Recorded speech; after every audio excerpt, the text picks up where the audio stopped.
So when we talk about the achievement 1994 of the basic human rights in this country, like the freedom of movement, it's not a small achievement.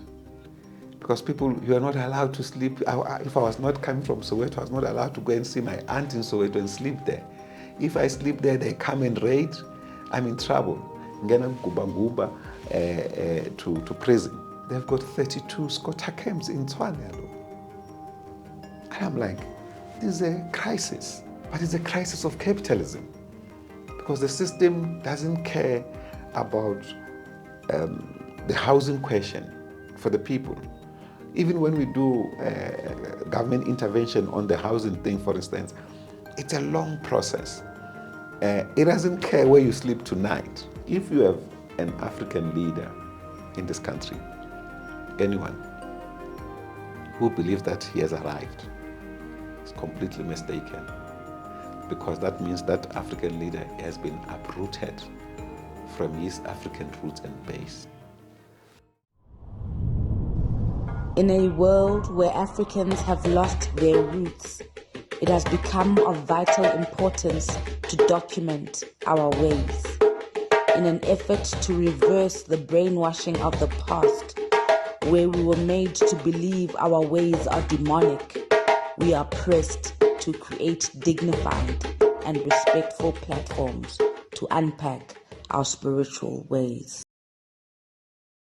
The views and opinions expressed in this episode are those of the guest and do not necessarily reflect the beliefs or position of this channel, its hosts, or affiliates. This podcast is a platform for open discussions and exploration of various perspectives, including controversial and unconventional ideas. We encourage viewers to think critically, do their own research, and form their own opinions. The content is for informational and entertainment purposes only and should not be taken as fact, advice, or an endorsement of any specific viewpoint. Viewers' discretion is advised. MOYA Ulight, MOYA Upright. Welcome to another episode of the MOYA podcast, where we give you the education that you're not going to get at the white schools. Thank you so much for always supporting the channel. We see the numbers are growing. We really appreciate you. Please remember to like, share, and subscribe. And most especially, please, guys, watch the adverts all the way to the end, because that's how you contribute financially to the channel. And most especially, thank you to the members, our VVIPs, who make sure that the bills are paid every single month. Thank you so, so much. So, we always bring you the best. It's how we roll. We always get the national leadership to come in here, to come and unpack some of the things that we may not understand in the context of now, but perhaps they can give us histories on how things came about and who we are and how we got to where we are. So today I've got the leader of the SACP, Undate SOLLY MAPAILA. Thank you so much, Tata, for coming through. We appreciate you coming. Yeah. So, a lot of you elders, when you get to that chair, you get so shocked because you're not used to talking about yourselves and what made you and how you got to where you are and why you're an SACP. So can we start there? Like your upbringing and your conscientizing and what politicized you as a young person? Well, firstly, thank you very much, Nsiki, for inviting me to come here. I'm born in Thokoza in the East Rand, now Ekurhuleni. So the Thokoza township was a vibrant environment, like any other township. But it was a small township nestled between Katlehong and Eden Park. And now it's surrounded by its extension called Polar Park. So that's where I was born. But I also stayed in the rural areas with my grandparents. Also stayed outside the country. But in Thokoza, that's where political conscientization came about. The constant harassment by the police at home to check for... This is in the 70s?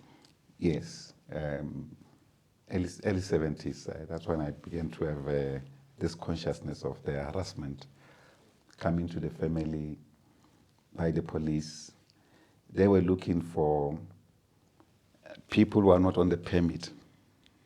So if we've got visitors, whether it's family members. It's like a dumbass. Yeah, no, they check the permit. So they come to the house midnight, then they ask for the permit. Then they check everyone in the house. Are you saying that each house used to have a permit back in the day? Yes. You used to have, every house is what you call a permit. We normally call it permit in Sotho. So in the permit, all members of the household are listed. So when the police come, then all of you must be accounted as per the permit. So you take out your permit, then they say, "Where's Ntsiki?" Then you appear, there she is. "Where is Solly?" There he is. "Where is Bulelo?" This is my sister, there she is, and so forth. So if you are not on the permit, you must account why you are there. This is ruthless. Yes, that was the ruthlessness of the apartheid system. So they were controlling influx into the township, or into the townships, and into different households. If you are not there, you should be accounted either in the hostels or whatever place. And that thing really troubled me. And so this will be one of the earlier stages of consciousness of resistance. Because I remember at one point my uncle came to stay with us. Every time the police truck stops outside and he hears the sounds, it dashes out. Because it's not on the permit. Yeah. So these were some of the... sorry, just... No, he jumps the street, the fence to go to the other side, hectic, because they're going to be in guys. the yard and everybody in everywhere else, and they go to the next door houses and so forth. So it was itself a struggle to defeat that, to stop this constant harassment and searches of households. Of course, then in the general lifestyle, we'll go to Alberton with my mom, and white children had the permission to beat any black child. So I used to hit back. Now, the punishment will be, I'm not able to join the trip next time to town. And in town, we used to have some nice chips from OK. So every time after we do the shopping, we'll sit there, my mother will organize some fish and chips and stuff. So I'll miss all of those things. Only maybe get whatever she brings from town. How old are you when you're hitting back? 8, 10, between Okay. that range. Okay. Yeah, but that's when I'm stopped to travel up and down in town. So you were banned by 10 years old? Yeah, You were practically. Yeah, because, and the white parents, they didn't reprimand their children. And if you hit back, they have the right to hit you back, and even to hit your parents, and there's nothing you can do about it. So these earlier signs were worrying, let alone the fact that, of course, many questions, why these ones have got better houses and the other side no better houses, all of that. I think biggest problem became when my father became blind from work. And there were difficulties, problems of paying him out. Yeah, that really stirred me up. But of course, I'll take up this matter later on in my older life, and partly succeeded, no, but not really succeeded. I used to work for a company called Fuchs, which was part, I think, of the Rembrandt Group. Used to make fridges and many other things, and later on, I later learned that part of its division was a company that was making bullet casings.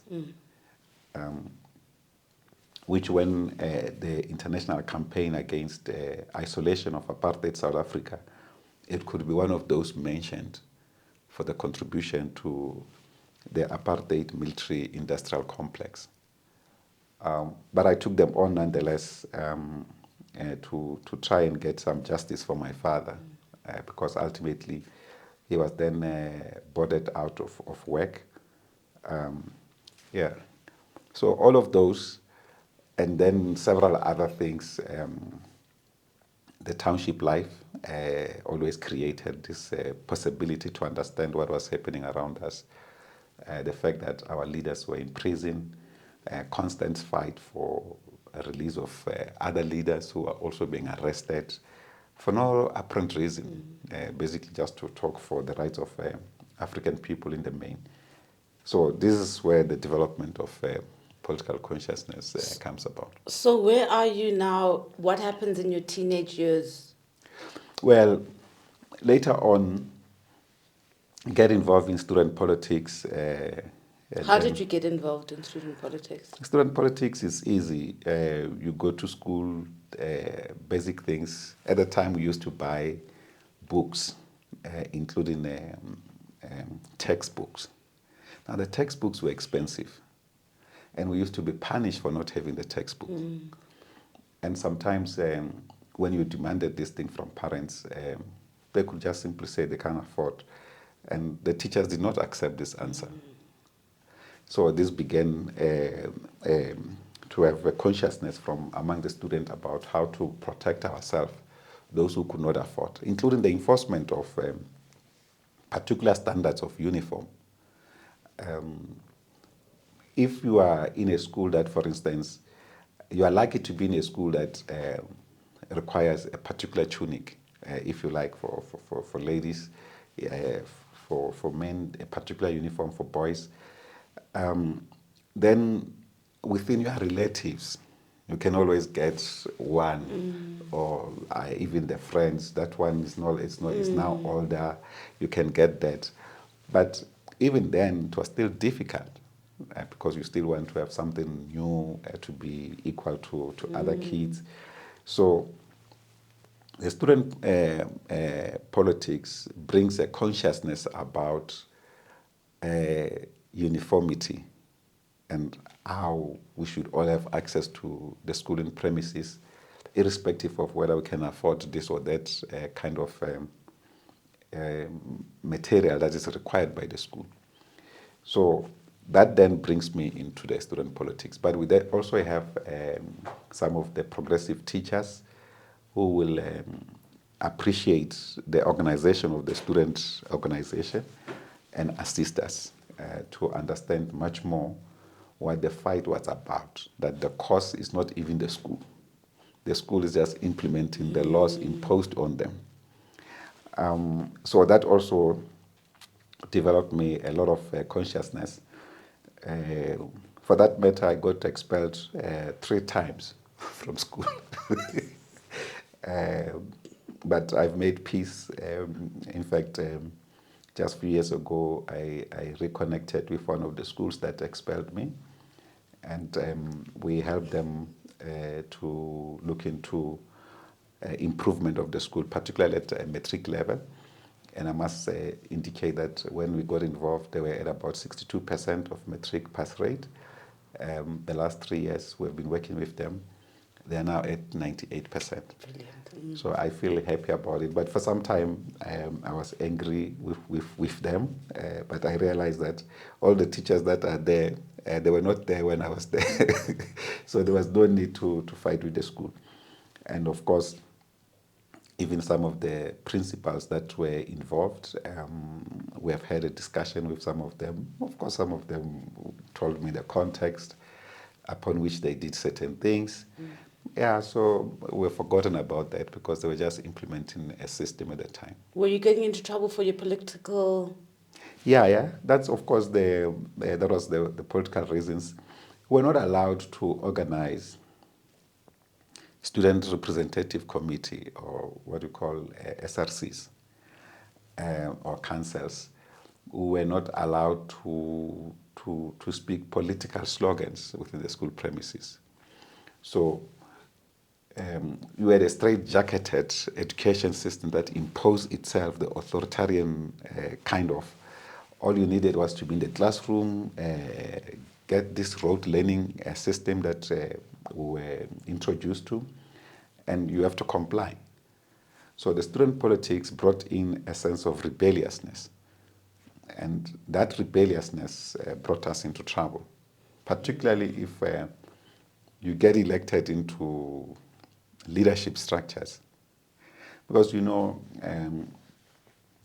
like particularly when I was in Limpopo, when I was staying with my grandparents, I became, like, if you like, a township boy in the rural areas. So you are easily recognized, either by the teachers and even the older ones at school, because of just the general environment is not the same. Yeah. Yeah. So when they come to issues about people who can represent them, they want those so-called assertive ones. Then you get elected, and that get you into trouble.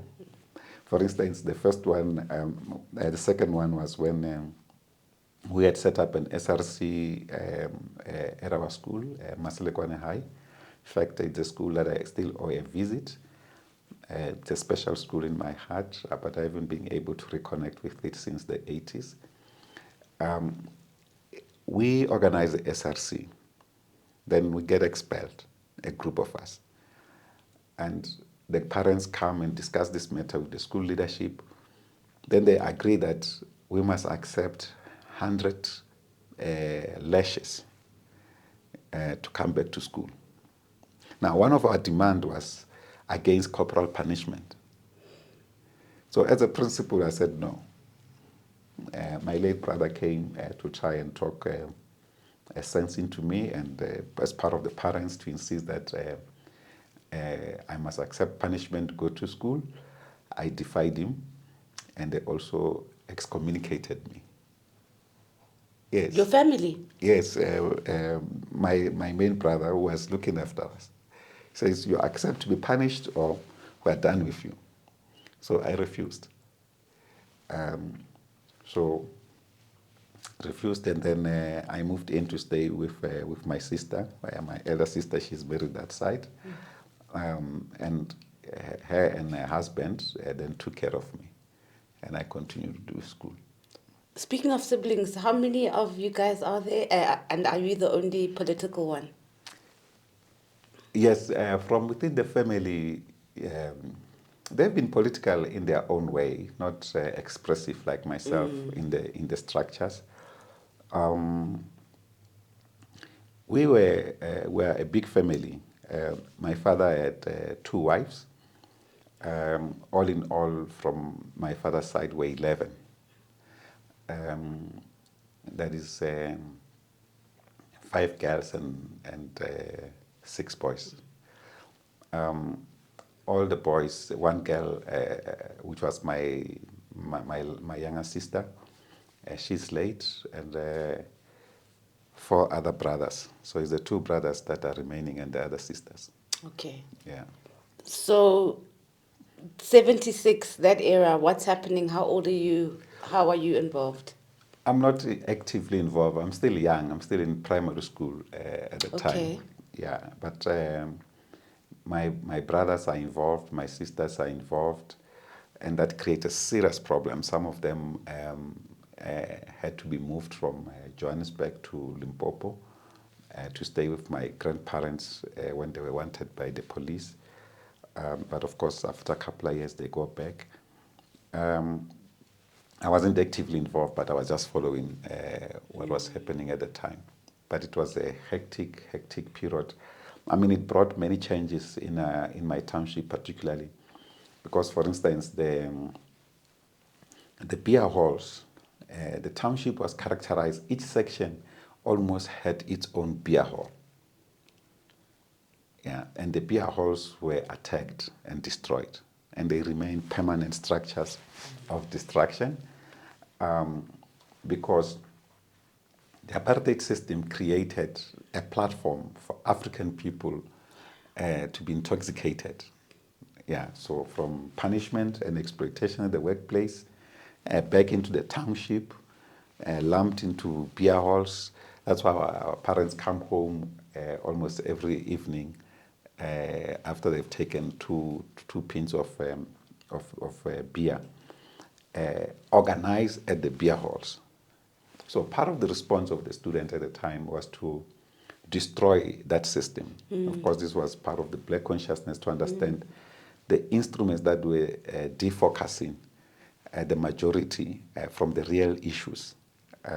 So the banning of the beer walls, several others. And in Togoza, we had one of the big beer halls, very, very big. There were many others, but there was this massive, massive one. And later on, we'll use it ourselves in our young age to test our self-made weapons. Yeah, when we're now fighting the system, so we'll go and test them. We're going to get there. Yeah, so that's then, because now we are at your high school, so then can you take us into then? Yeah, so Please feel free. We are here to hear about you. That's fine. The fight with my brothers about rejecting this corporal punishment thrust me into a different space altogether. Firstly, let me say this, in my family, we were running, we're not suffering abject poverty. I had brothers who were hustlers. They had many other things to do, and we ran even a family shop. So they could look after each other. We had uncles as well who were kind of well off. They were running supermarkets. So they could check and look after the entire family system. But I get excommunicated for student politics by the family. Of course, I reconnected. We spoke about that with all of them. Because in any case, I remember Abdi Lesecha, when I came back from outside, I went to his supermarket, the supermarket that was running. As we entered there, he had a picture of him and Nelson Mandela on his day of release. And this was a giant leap, because he was one of those who did not want me to be involved in the struggle. But later on, I'm like, wow. You think you know a person. Yeah. But at the time, because he was one of the junior or senior black managers, but junior within the SAA ranks at the time at the airport. So when the ANC chartered the plane that brought President Mandela from Cape Town to Johannesburg after his release, the black staff, the senior black staff at SAA were in charge of that chartered plane, and he was one of them. So they had opportunity to take pictures with all the leaders, Walter Sisulu, and them, President Mandela, and so forth. So it shows the changes that took place later on. But initially, I get excommunicated and then, therefore, get punished. So I then gave myself in to the liberation movement. Soon after my matric, I was already deeply involved in the underground, working with the underground system. And then I'm hooked into the system of military training. Can we ask a question? Sorry, because, we don't have context or any idea That's of... right. So when you say the underground, what do you mean? And then how do we get into the underground? Well, the underground, it's a system of protected, secret politicization of individuals and tasking of individuals to prosecute the mission of the liberation movement. So, because the movement was all, the ANC in particular, the Communist Party and PAC and all other progressive forces were banned by the apartheid regime. So their activities were secret activities. So when we're at school, we get recruited by several people, senior comrades, amongst them the teachers. For instance, I still have a strong relationship with a good friend of mine, teacher is now in business, Malombo Shkwambana, who was one of those teachers we worked with underground. He was one of the teachers, but we worked with him underground. But Malombo, I worked with him underground in the Communist Party, underground Communist Party, with Commander Oros Luvuyo and Comrade Matsmela, who's late. Who used to be the... Managa.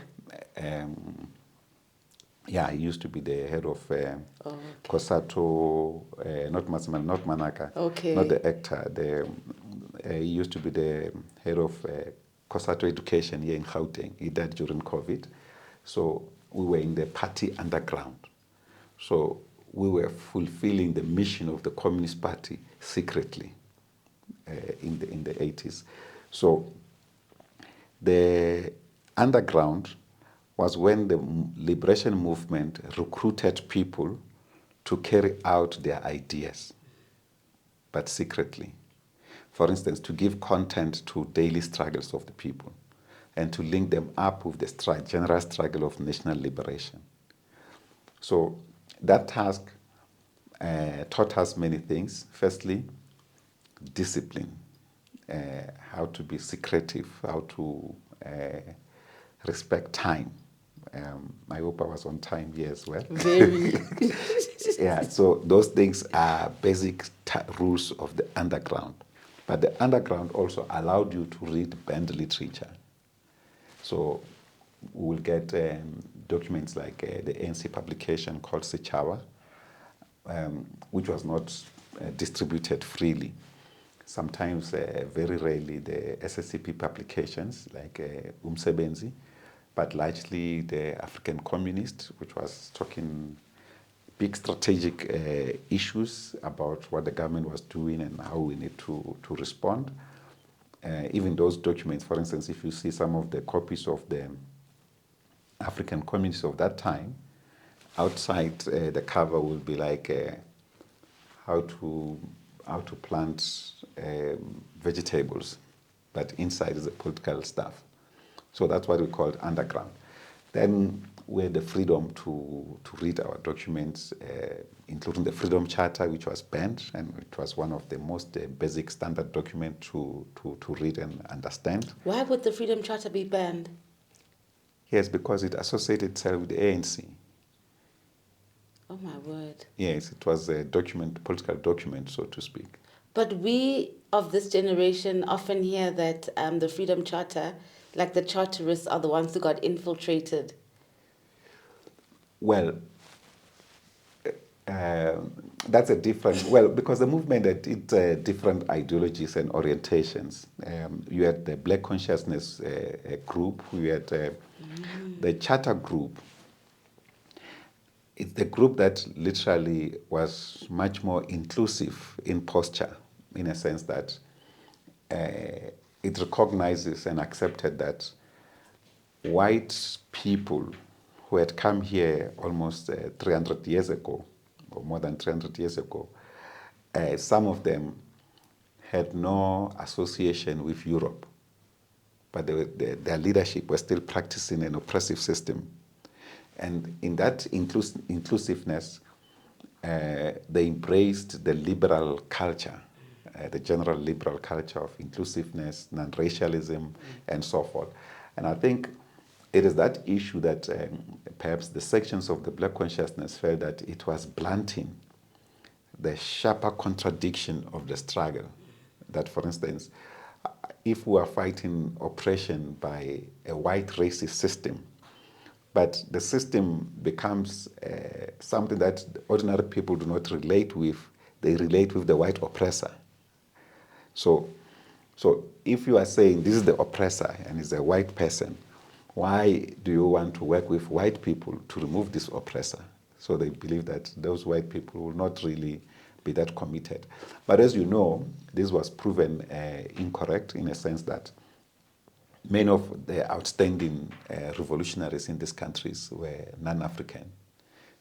For instance, Joe Slovo, who later became even chief of staff of Umkhonto weSizwe and commanded the special operations unit of Umkhonto weSizwe. And was a white man, so much that the black police who were working with apartheid, in other words, black people who were oppressing other black people, did not believe that Slovo is a white man. So there's an anecdote, some of the comrades who were arrested, Ben Martins and Penuel Maduna, that trial, when they were tortured, one of the black policemen who was guarding them when they are tortured by the white policemen and ask questions and so forth, when they leave him with them to go and have lunch, he also is instructed to make sure that they eat. He tells them, hey, you must eat, because they're coming back and they're going to beat you up. You need some strength, but they're going to beat you up. But you guys must tell the truth. And tell me, where is this Slovo? Because this Slovo is highly wanted. But madodana ngitshele kahle, lo mlisa uSlovo, inyanga ayihambayo. Ubani ngoba bamfuna bonke labelungu abamtholi. Ithakazelo zakhe zithini? Now, you could see this black man, he believes that Slovo is a black man because the way the whites want him. Everyone who comes for their torture is asked, where is Slovo? So now, these are some of the things that prove that the struggle against racism and the struggle against exploitation, whereas class exploitation and oppression of the apartheid regime, was a collective struggle of all our people, black and white, Indian and colored, if you like, but we simply say black and white. But we understood that the African people, the majority, were the most exploited, the most oppressed. And these are the ones that have paid the heaviest price in the chain of oppression. As it is today, it's still the case that when you alienate the questions of poverty in our country, you'll find that the African people, majority in this country, are still the most poorer. And you can go into that category. Whites come first, Indians come second, colored come third, then the last, it's white people, Africans. Then you can also look into that in this category, the black women, that is African women, will come first in the category of the most oppressed, most poor, most or least underdeveloped, or least developed. So we don't lose consciousness of that. That is why we embraced all forces who could fight with us against the apartheid system. And we are committed to building a non-racial society. Because we realized that this is what trying to explain, maybe going to be too long, the concept of the charter movement. So the charter movement functions largely, whether it's looking at the freedom, the United Nations Charter, the principles enshrined in that charter, as well as the African OAU Charter itself on human rights and people's rights. All of those things are important. But, of course, no movement was not infiltrated in this country. Every movement. I was reading the book of Comrade Sandisi Jake, but he was making a general comment by Gobi Kotsie at the time, who was Minister of Justice. I think 85, 86, he had visited Robben Island. And when he arrived there, he found that when the minister comes in prison, like Robben Island or other prisons, every prisoner will stand next to his or her bed. It must be neatly done and so forth. So it's like an inspection of some sort. So he arrives there, according to Webb Sijake's book. He arrives there, he was on Robben Island, Comrade Sijake. And Comrade Walter Sulu was not well. So he's not able to stand up. He's sitting on his bed. And Gobi Kotsie jokes with him. Walter, tell the commanding officer to give you brandy and lemon. It will kill gin and lemon. It will kill off that flu of yours. I hear that you are not well. But hey, so many people of you have come here. That is, they've made you big arrest. But Walter, you know that of these many people that come here, 5 out of 10 are mine. And I have trained them already before they go to join you. So he was talking about the level of infiltrations. And the NC had to deal with these things in prison. And if you read Bob Sijaki's book and several other books, how several other people, the missions from outside, whether from underground missions from MK, from the political leadership, when they infiltrate people inside to come and do the work. Because remember, the movement was operating freely outside. So people could be trained and prepared freely from outside in different places where we were, whether it was Lusaka in Zambia or Tanzania and so forth. So when they come in, you find that the people, some outside, are aware about this thing and they work for the system. They sneak information about that team that is coming in. Sometimes when they are here, the contacts are contacts that are also working with the police. So people get easily arrested, Sure. their missions are interrupted, and then they sent to long-term prison, that kind of a thing. So the infiltration was there across the board, not only within the so-called charter movement, but at the same time, you can't deny, we have a chap, Henry Kroshoff, was a white chap who did the mission against the Vets Command here next to what is now Constitutional Hill, because there used to be a military base there. He was a student at Vets, and he also blasted some bombs there at Vets, a white student, a member of MK. They hated him so much because he hit at the base of the apartheid regime. So Kroshoff, after the return of the exiles and the abandoning of the movement, constitutionalism and so forth, had felt that it's better to remain abroad. This is so interesting. Yeah. So how do you, now we're going back to your life in politics, and as a young person, you get into student politics, because now we want to understand how you get into SACP and how you get into MK. Well, firstly, underground, I work with Commander Oros. His name is Tikobre Temba. We call him Oros Mafuta in MK. He just retired from the army now. And he's not well. He had a speedy recovery. So Commander Oros runs an underground unit of the Communist Party. So he recruits me into this. How? He gets me from the... In fact, he works with Commander Mujalifa, who's late. He's the man. Mujalifa is the actual man that recruited me into MK, Mujalifa Maslasela. So Commander Oros, Commander Mujalifa, Commander NS Gaza, and Commander Opa Machiche. This is one unit. And one of our late commanders, Jackie Machiche, was a heroic fighter who died in battle in Katlong. They are a unit. Amongst them, Oros is in the Communist Party. He recruits me as a young person to expose me to party literature. That's the first time I get directly into contact with the Communist Manifesto. How does he do? So he gives you literature. Yeah, he gives That's me. how he. Yeah.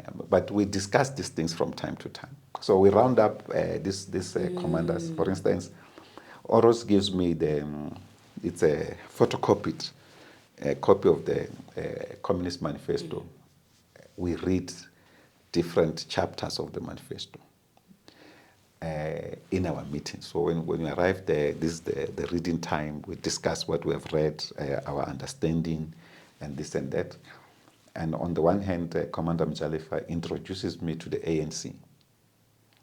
And he starts by introducing me to, and us, it's a group of us, when the Togoza Youth Congress at the time, he introduces us to Radio Freedom. But this Radio Freedom initially we thought it was only connecting from his place. And this is a airwave, you know. So we go to his family garage, at his family house. In the garage, we sit there, as few of us. Then at the appropriate time that he has asked us to come, because they used to issue a schedule of when the broadcast will take place. So he arrived there, he switches on, we all keep quiet and listen. We listen to broadcast, we listen to Oliver Tambo. And it's like, this is unbelievable. And now we start listening directly messages from the political leadership of the liberation movement. The Tambo that we sing about every day, we hear his voice talking to us. And this becomes attractive. But somehow it took me a little bit of time to appreciate that actually we can get there, because they talk about the megawatts and so forth, where you can get radio freedom, shortwave, medium wave, and so forth.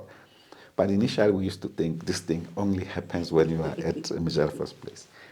So this then opens one's eyes, and even outside Comrade Mjalifa's role, we then get ourselves as young people to listen to Radio Freedom. And that develops also a special love with the radio. So throughout my life, I grew up with radio. I still listen to radio every day.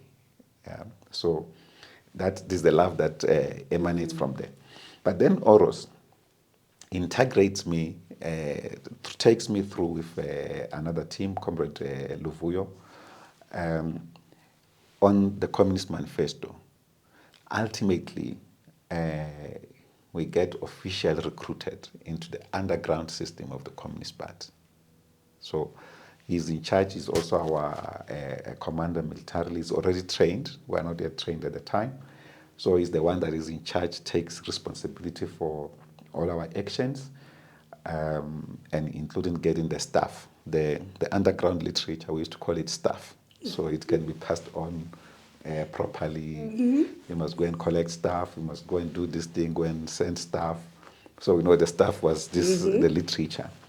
So that's how we get exposed to deeper politics. And then the Communist Party was rather too radical, and I liked it because I felt that it was going to the source of the problem.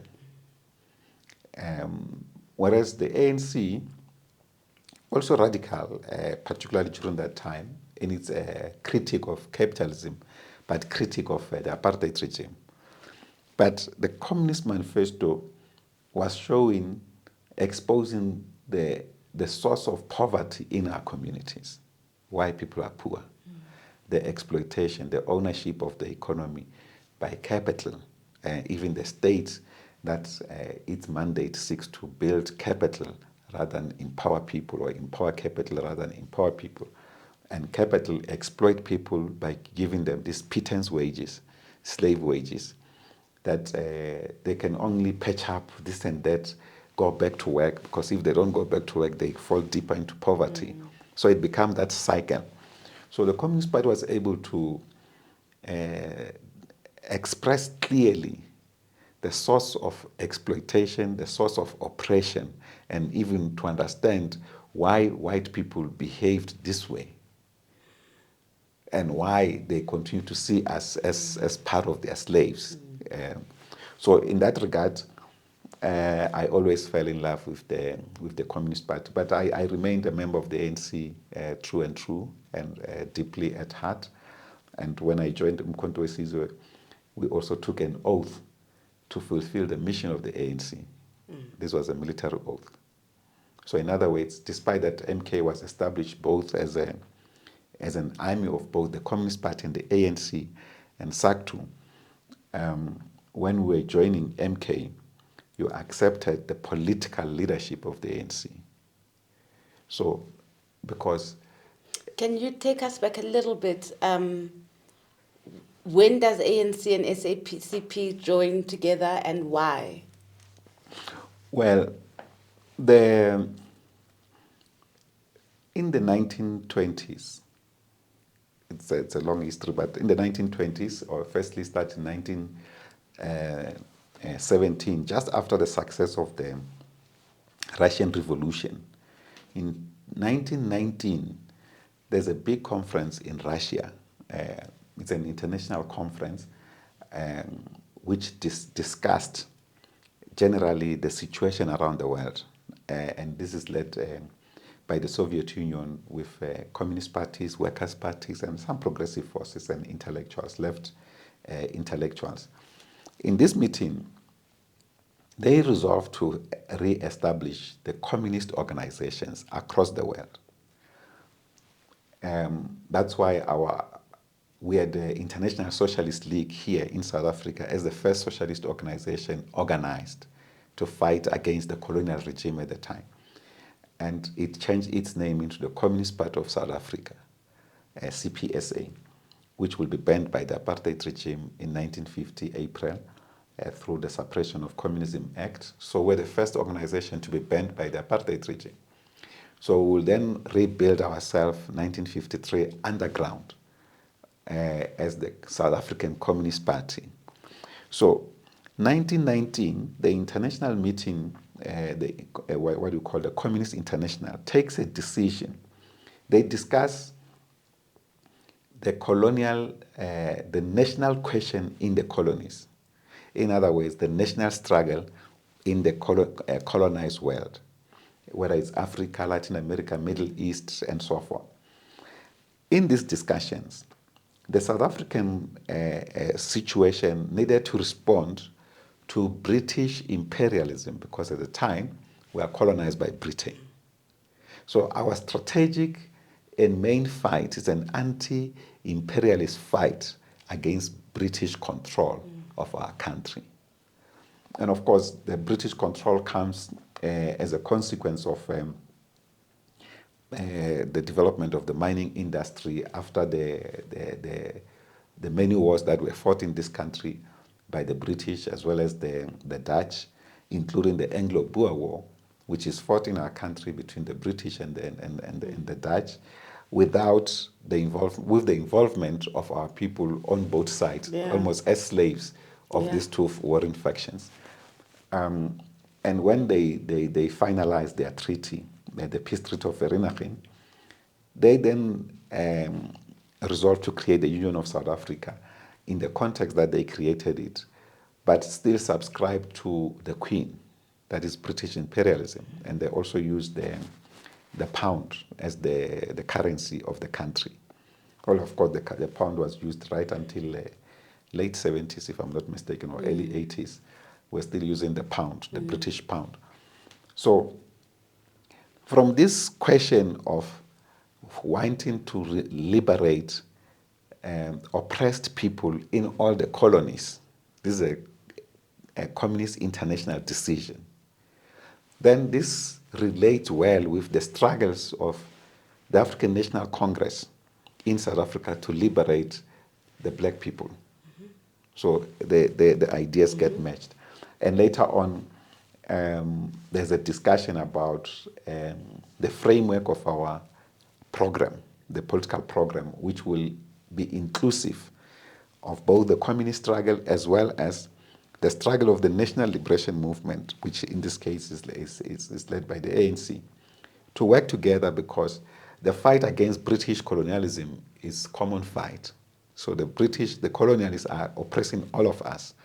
So it's a common fight. But we as communists want to end capitalist exploitation of British imperialism, not just say Britain stand off, but its own economy that reproduces these inequalities in our country. So our organization then starts talking to each other and developing mechanisms to work together. This, of course, takes a long time, including retributions. For instance, Josiah Gumede was President General of the ANC, visit the Soviet Union with Comrade Laguma in the late 1920s, and he comes back. He boasts to the ANC conference that I've been to a New Jerusalem, because he has been to the Soviet Union. He saw in the Soviet Union, the advanced metro system that this Carlson, who went to the American podcaster, who went to see Putin, President Putin in the Russian Federation, went to see the metro, because they call them the metro. He says the Russian metro is better than the American metro. Of course, he's right. And that was developed in the early 20s. So Josiah Gumede experiences this, and experiences free rides, if you like. At the time, wherever you pay a small pittance, you get into, as long as you don't leave the platform, I can go to Cape Town for a cost of R1, for instance, as long as I don't get off the platform. So I can just come out to get fresh air, but as long as I'm on the trip, I can go to Cape Town. So, and he sees also how the people are treated, the working people, how they are owning their economy, because socialism is maturing in Russia. He comes back and he says, I've been to a New Jerusalem, and the ANC leaders at the time felt that no, this one is bringing wrong ideas, because communism has been ostracized all over the world, particularly in the bourgeois world, including here, because of the British colonization, which is a capitalist country. So this becomes one culprit, is removed as President General of the ANC. Because you remember in 1917, with the success of the Great October Socialist Revolution in Russia, that toppled the Tsar, who was an oppressive kingdom in Russia. I think the Tsar Nicholas, his head was put on a stick by workers to celebrate defeating him. But how this is broadcast across the world, it was not only done there. I mean, the Boers here did the same thing. The British did the same thing here. They killed King Zondi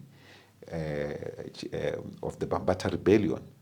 After they killed him, they put his head on a stick to demonstrate to the Queen that we've killed a troublemaker. They did the same with King Makgoba. So it was common during that time to do it. But here, they intensified this propaganda that communists are against kings and so forth, and that's how they killed Tsar Nicholas. And in the context of the killing of Tsar Nicholas, chiefs and kings should not associate with the Communist Party.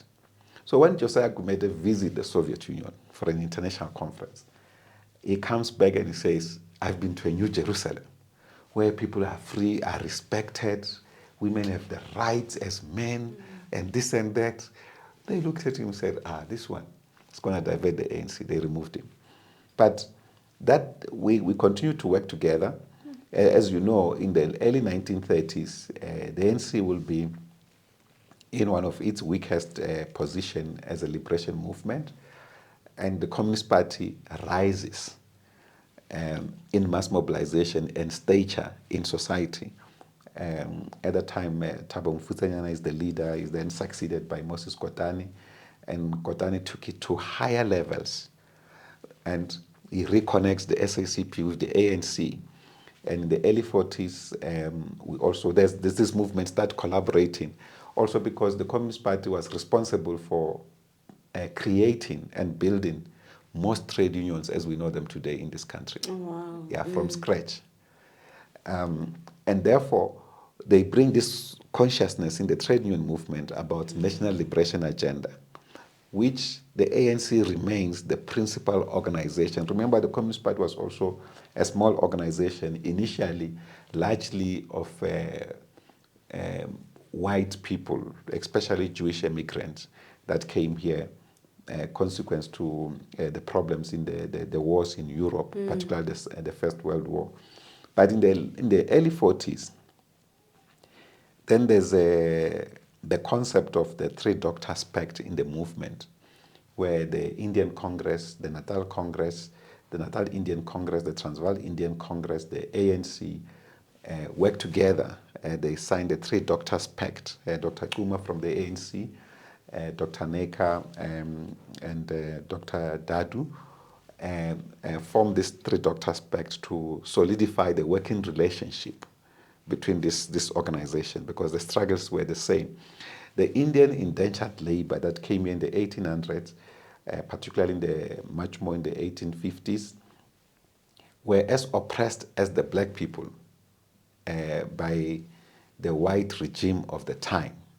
So they were coming here to work for, because remember, India was also colonized by Britain. So as part of its colonization, the colonizer can send people from different countries that they colonize, because these are their subjects, so to speak. Yes. Yeah. So Mahatma Gandhi, who was also here, who fought the struggle for the rights of Indian people here, and other comrades worked together, and also they established this institutional form of the fight against oppression, and particularly of different Indian communities. So they worked together as a liberation movement, with the Communist Party directly involved in these processes, establishing joint work, the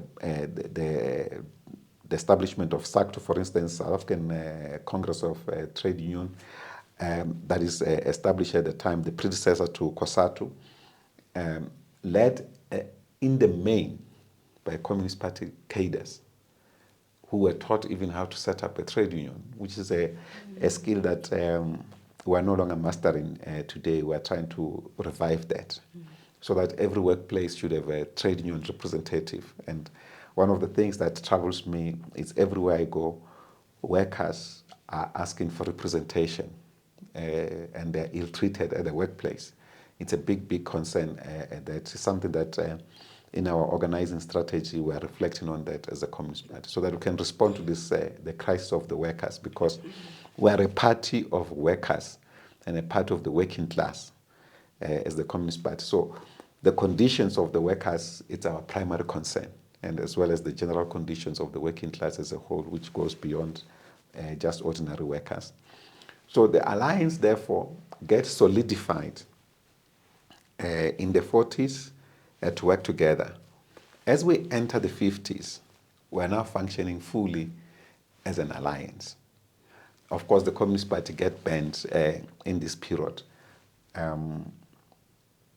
Of the apartheid regime, they didn't want to live side by side with the Communist Party. They saw it as a major threat to their existence, particularly because it had white comrades or white people, and their mission was to separate black and white.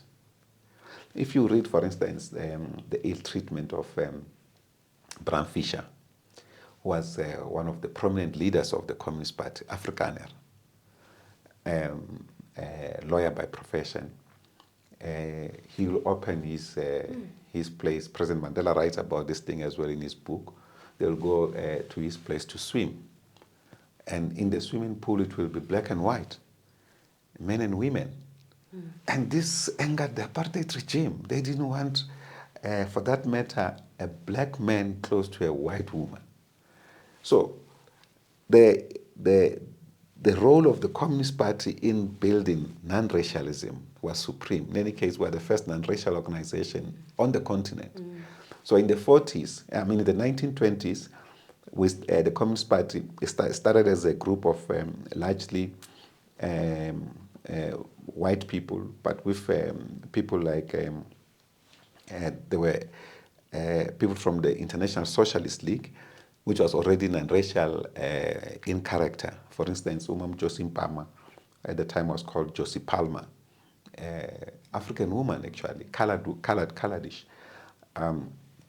was one of the first women revolutionaries in the Communist Party, but through the International Socialist League. But they then opened up membership to more black people, and from the 1924 we start seeing prominent party cadres and leaders taking over leadership of the Communist Party interchangeably, and later on leading the Communist Party, particularly at top level as general secretaries. So the function of the alliance as a united organization, we attribute it largely to Comrade Moses Kotane, that we characterize as the principal architect of the alliance. He was a senior leader in the ANC in his own right, a communist, senior communist in his own right, and a trade unionist.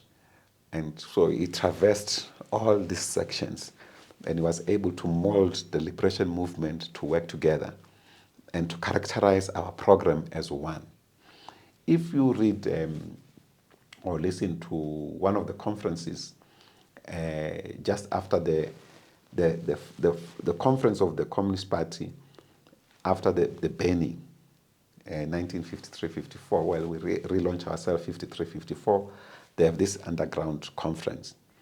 Moses Kotane speaks to a radio, I think, can't remember what radio station, but he gives the report back about our conference and look at the demands. And you can see the reflection of those demands in the Freedom Charter that will come a year or two later in 1955. So the working together was already there, but by the time the Freedom Charter is convened, the Congress of the People is convened in Cape Town, which adopted the Freedom Charter, the Communist Party is officially banned. Moses Kotane is not even in the country, by the way, at the time. He's traveling to India. He's in Egypt at the time to go and see President Nehru in India, arranged by the leadership in Egypt. So, of course, as you know, the apartheid regime will arrest many people there. They face a treason trial, and majority are accused of communism. So, even those who hated communists were arrested under the Suppression of Communism Act. And they were like, how am I arrested for something that I don't even know or I'm not even as a part of? Then their consciousness evolves. But the fundamental thing about that is that going forward, the Communist Party explored different alternatives to fight the apartheid regime. Initially, as you know, the 1950s were characterized by mass actions, bus boycotts, potato boycotts, consequent to that Bethel crisis in which our people were working to death in the potato plantations and buried in the plantations on instructions of white farmers.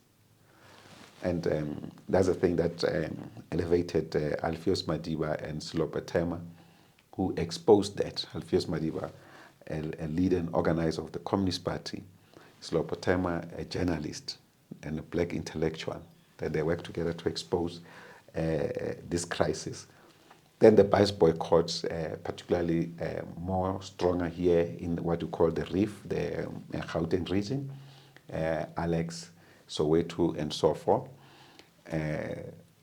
Madiba coming in, volunteering himself as the volunteer-in-chief for civil disobedience against the apartheid regime.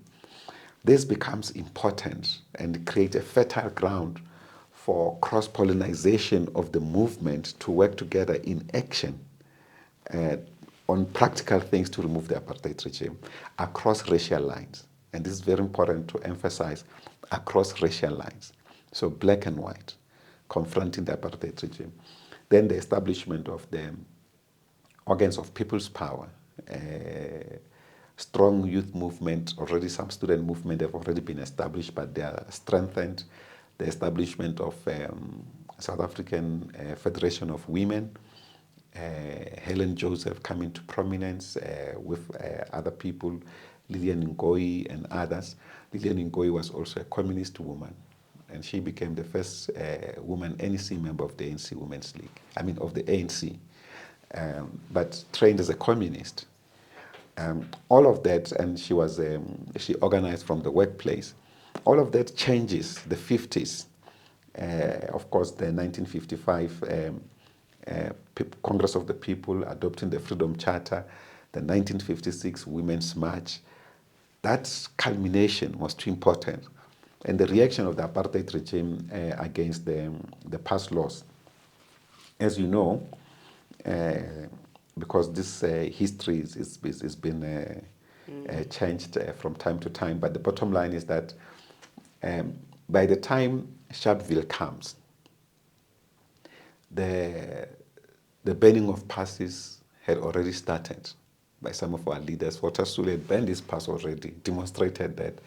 Chief Albert Luthuli had banned his pass, and several others. The Dong Pass used to be a big document like this called the Dong Pass, and our people were supposed to carry it everywhere they go, because that book had to have many stamps all the time. You have permission to go to this area, you are given a stamp. If you are deported from that area, you are given even what we call 72-hour notice to leave a particular area. You are no longer needed there. So that's how the control of our people's movement was about. So when we talk about the achievement 1994 of the basic human rights in this country, like the freedom of movement, it's not a small achievement. Because people, you are not allowed to sleep. If I was not coming from Soweto, I was not allowed to go and see my aunt in Soweto and sleep there. If I sleep there, they come and raid. I'm in trouble. Ngena guba to prison. So there were all of those things. But of course, if in this case, if I still stay in another township here, but I was found somewhere, I'll still have to pay a fine. But I'm reminded that I'm not supposed to sleep somewhere where it's not where I'm not supposed to sleep.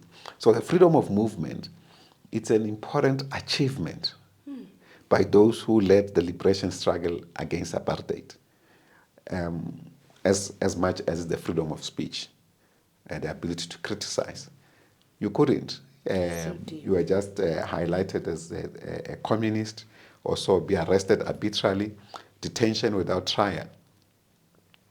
Yeah, they just keep you in prison for as many days as they want, 90 days, 180 days, then they can extend that at will. And you just stay there, no appearance in court, nothing. So to achieve the basic rule of law that respects these rights, it's an important achievement of our liberation struggle.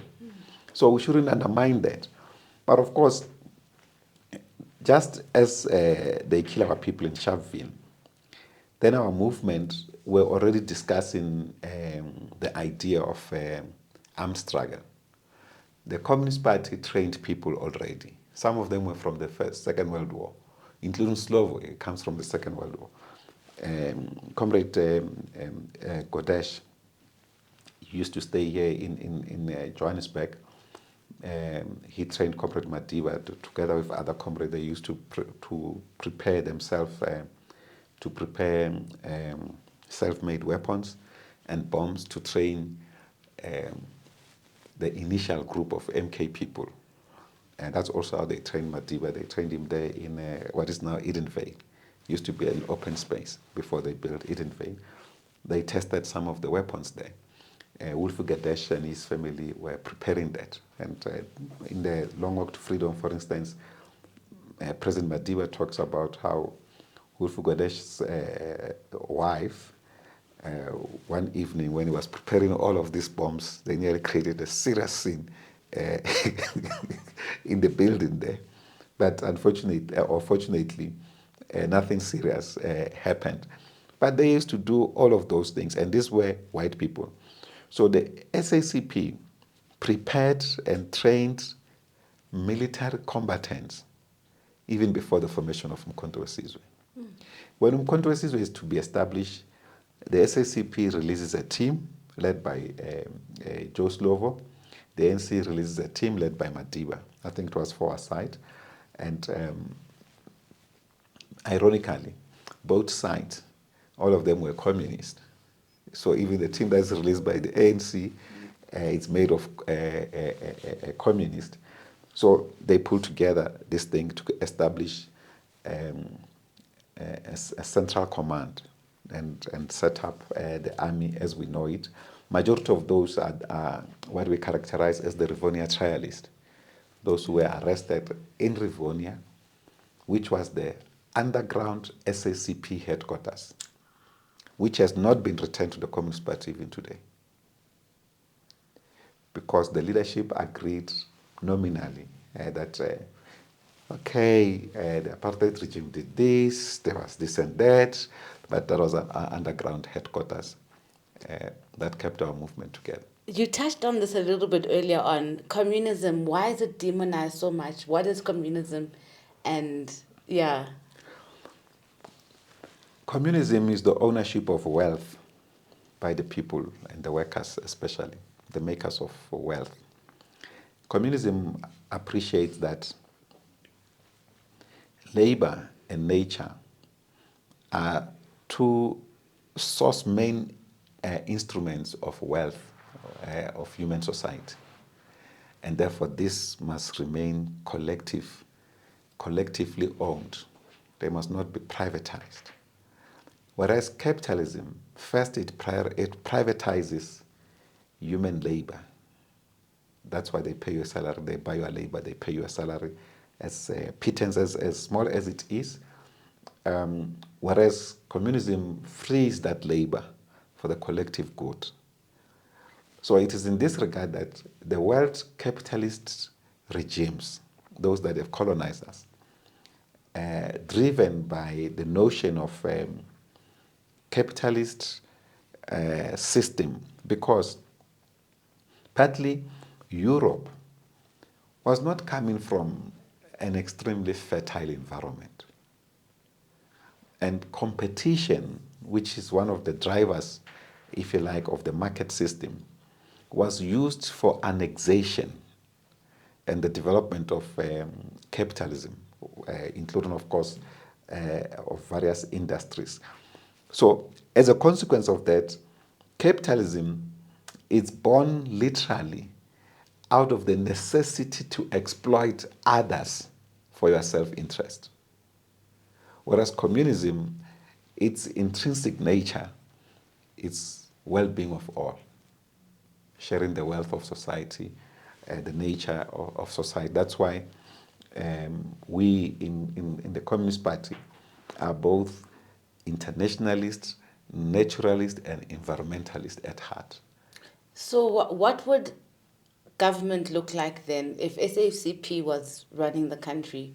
What would change? What is communism when we see it? The first thing is that there will be no poverty in this country. We will eliminate it. There's no doubt about it. Why do you say you eliminate? Yes, because we firstly have the richest country on the African continent and the most industrialized. And if we have a country so industrialized, we should not have so much want from our people. So what we simply do is to refocus the mission of production. At the moment, production is to make profit, not to meet the social needs of the people. So the mission is completely wrong, misaligned to social needs of humanity. So we will then refocus the mission of production. So we produce to meet first the social needs of the people. These people who are in this country, before we concern ourselves with many other things outside. So that's why under communism, we would have to meet the obligation for people to have food, the obligation for people to have housing, and of course clothing, and therefore health and education. And we normally say once we achieve these basics, we can't characterize people as poor if they've got those. Then they can indulge in any other thing thereafter. And of course, many things like human development issues, sports, arts and recreation, and all of that. But at the moment, you have the richest country on the continent. Majority of its people live in poverty. They scavenge for food daily. Now, that's impossible. That's why, for instance, Fidel Castro at one point was addressing the non-alignment movement, where he was giving a report. He challenges the international capitalist system. He says, just to paraphrase him, you can go to the US, you'll see people sleeping under the bridges, what we call hobos or the hoi pollois. We call them hobos here largely. They are rejected by society, condemned by society, by exploitation of the capitalist system. So those people, he says, you find them in the top countries of the world, in America, in New York, in London, everywhere else. And he says something very important. None of them is Cuban. Because there, the system looks at the well-being of every single individual. Now, here, it's everybody for himself. Now we've made this thing an innate thing. It's a culture. It's a way of life. To be selfish, it's like, it's standard. I must look after myself first before the other, to compete against each other, and not have the sense of empathy and solidarity. Now, these empathy and solidarity are critical elements of communism. So how our people lived before they were colonized, for instance. You could not have a poor person in the community. If your parents dies and everything else, you are an orphan, the community will look after you. If you have nothing, then the people will say, okay, we see that this one is suffering, let's borrow him 2 cows to look after. And they say, when the calf comes, it's your calf. Now, there's no such value system. It's been destroyed by the capitalist system. Of course, the capitalist system, it's rapacious, it's dangerous, it's bad, in a sense that I always give an example of the people in the township, measuring myself from my township in Thokoza. That when I don't work, when I don't have a job, and no one can look after me in my family, I have nowhere to go. I will have nowhere to sleep. Now, in the family, there are young children and so forth. So I can't pit myself against them. But this is a situation facing young men and young women in our country, particularly from the township. You literally have nowhere to go. That is why you see in the outskirts of our township, and it started also with the huge defiance against the apartheid regime, when our people started building shacks and outside rooms and shacks in the yard. Now they've expanded to outside the townships, because we literally would have nowhere to go. So in America, where they don't have such kind of possibilities, people live under the bridges. And these are victims of the capitalist system. We have many in this country. That is why the other time I was listening to the mayor of Tshwane, the new mayor, and she was saying they've got 32 squatter camps in Tshwane alone.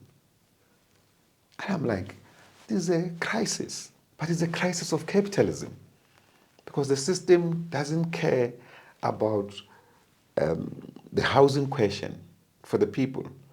Even when we do government intervention on the housing thing, for instance, it's a long process. It doesn't care where you sleep tonight. And yet we can do this thing better. We've seen countries overcoming this. I've been to Venezuela, for instance, and how they've built the housing system to accommodate the poor under a socialist system. Massive, beautiful houses. Penthouses, what we call penthouses here is ordinary houses for the poor. In China, it's the same. Here, it's only if you have this kind of penthouses we see in China that are built for the poor, these are things for the rich. It shouldn't be like that. Human dignity should be respected. And therefore, housing is a central question on human dignity, for privacy, shelter, and everything else. That's why Comrade Chris Hani, as the General Secretary of the Communist Party, his first program that he launched was a program called the Triple H Campaign.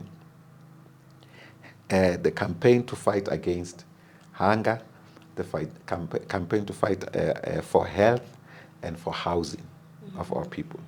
And the Communist Party now has added Triple H plus water. Because we go to our communities, we try to say, let's tackle the hunger problem. For instance, we are doing that. We are launching a massive program in this country for self-reliance of our people, because the state has failed our people.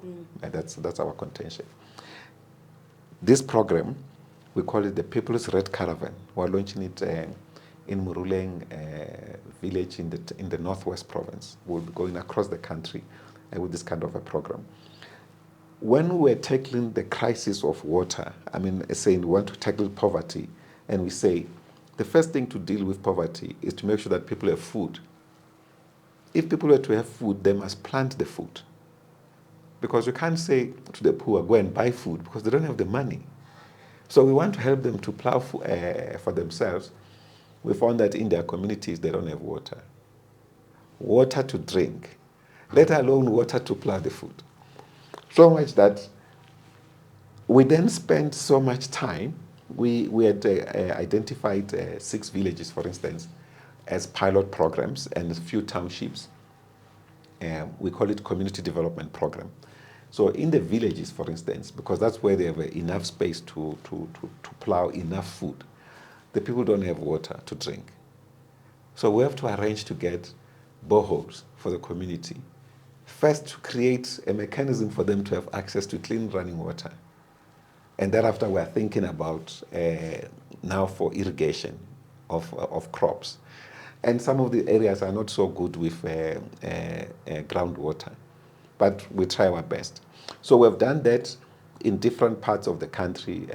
For instance, in Siteng, a village in Qwaqwa, in the Free State, in Lebote, Kwanyandeni in the Eastern Cape, in Matibidi, in Mpumalanga, and several others. Yeah. Because I think your time is limited. Yeah, that's fine. How are you fine with time? No, I'm fine with time. From your side, it's okay. Okay, no, from outside it's fine. I was just worried we were going to lose you. Okay, fine. So, because we do want to get to Krisani. A lot of us young people don't know. So now you are underground. Oh, yes. SACP. Yes. Yes. Yes. So Commander Oros introduced me to this, and we discussed the stuff and everything else. Then I get recruited into this party unit. Then in the 80s, late 80s, I become actively involved in the underground affairs of the party in our unit with organized or convened by Commander Oros, of course, Malombo, Shkwambani, Comrade Luvuyo, Matsimela, myself. I think later on we were joined by the late Comrade Sam Situ from Katlong, who was at the time organizing in NUMSA. So that's how we started working. But because he was working together with Comrade Mujalfa Matlasela, together with Opa Machiche, and I was also participating. Remember, this is an underground unit. So even the comrades I'm with in the Youth Congress do not know that I'm in the Communist Party. It's a secret on its own. The Youth Congress is not a secret. We are comrades in the township. We are known by the people. We engage in public affairs of the community and so forth. So it's an open struggle. So, but we get recruited from there to join the underground system. So I'm first introduced to the Communist Party. Then later on, by agreement between these comrades, I remember there was a time when some of our comrades died, and we had a memorial service for them. So I was representing the Youth Congress in the funeral. I gave a kind of a fiery speech. So after that speech, Commander Mjalifa came to me. I remember very well, he was with Commander Ernest Sikas at the time. I didn't know Ernest at the time. Later on, I know he's one of the prominent MK combatants. He has now joined the MK party. But we remain close with him. So they called me, and they then said to me, I must no longer speak in meetings because I'm going to get killed. And I'm like, these Hotmans, what are they talking about? At that time, I just see them as, like Commander Mjalifa is a Hotman in the township. It's a leader in FAU. He's working at the breweries. So, and the breweries was well paying at the time. So the people who were working the breweries, this is the one that we used to listen to Radio Freedom at his house, were kind of well off. They could buy cars, build houses or extend their family houses, that kind of a thing. But I don't understand this instruction, but I don't really take this instruction. Then this message comes back again differently. And then at that time, it comes with oros to say, no, I must refrain from public speaking because they are looking at me. So this becomes the precursor to me leaving to joining MK. But before that, I then get roped into the core leadership of the UDF. I became what we call the joint chair with Comrade Vos Chabalala. He's also late. We lead the UDF in our branch. So during that time, firstly, Comrade Vusi gets killed because we were studying with Eunice at the time. We get shifted to stay in a safe house. In this safe house, that's where I met personally Mama Winnie Mandela for the first time. So we are in this. I didn't meet her. She didn't visit our safe house. The house we're staying with was one of our leaders who was also her designer. Okay. Yeah, she was a seamstress and so forth. She died during COVID as well. She was also a priest by later years. So she gave us a place to stay with Vusi. And we're doing our studies there with Eunice at the time. So we were then told that we can't be, so there were threats coming from the new leadership of the union established by the IFP. Its leader came from our township, and they threatened some of us. So we were then told to go underground, no longer attend these public meetings. It started with me being asked not to speak in public. Later on, but then we're shifted. Myself and Vusi, we stayed together, and we're studying together. Then the problem became when we were supposed to write exams. Then we were told we can't write. And after a couple of days, Vusi was to write accountancy. Why were you not allowed to write? Because we have to write during the day. We're supposed to be, we're withdrawn from the political space, even from our role in the UDF. We stay in safe houses. We only operate during the night. Now, to write exams must go during the day. So they said we mustn't go. So a couple of days later, Vusi is writing accountancy, and he liked this subject. He said, no, Mchana, let me go and write this thing. We had a fight about it, but he decided to go. In fact, I remember he came back from the street where he was supposed to get a taxi to town, and he had forgotten his calculator. He came back and said, no, I forgot this thing. I said, hey man, Mchana, please, man, this thing, you are also exposing us. Yeah. You was not supposed to come back. Yeah. But he left. That night in the afternoon when he comes back, he gets shot and is killed. Then I'm shifted from the safe house. Where did they see him? Well, what happens that when he came back, this is my understanding, when he came back, he went to see his grandmother. That's where he was staying with his grandmother. On the other side of the township, next to the upstairs. So when he came out from his grandmother, that's where they shot him. So I then get shifted from that safe house. Then I go to another safe house in Katlewong. And from there, they felt that it's no longer safe. I stayed here at VETS, at Vice residence here. What is this? The residence next to Braamfontein, next to Hillbrow. One of our students, one of our comrades, Jumsani Ntuli, was staying there, so I stayed with him for a while in my transit. Then I was shifted to go and do military training. So the issue of me leaving was a consequence of this need. They created a rumor that myself and Commander Oros were seen surveilling the house of one of these leaders of the new trade union.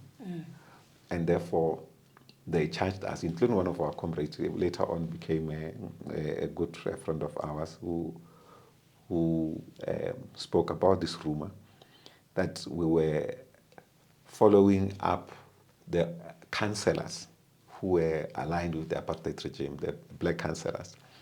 So on that basis, we became this group that was targeted and wanted as well. So that's why Commander Mjalefai and Chachera at the time and Oros felt that the two of us must shift from the public spotlight.